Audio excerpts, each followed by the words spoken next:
G'uzor tumanida erkak yurib kelayotgan mashinani tayoq bilan urib to'xtatmoqchi bo'ldi. Ijtimoiy tarmoqlarda Qashqadaryo viloyati G'uzor tumanidan o'tuvchi M39 yo'lida sodir bo'lgan holat aks etgan video tarqaldi.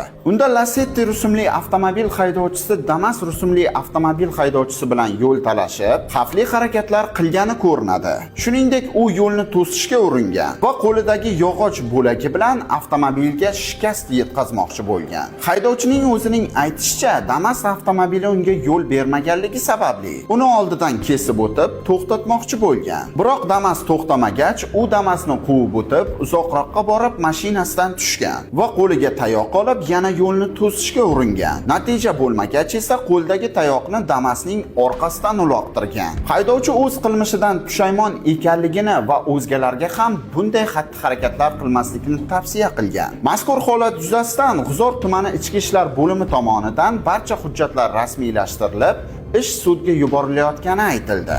Siz bilan Qashqadaryo tezkor 24 bo'ldi. Biz bilan voqealar markazida qoling.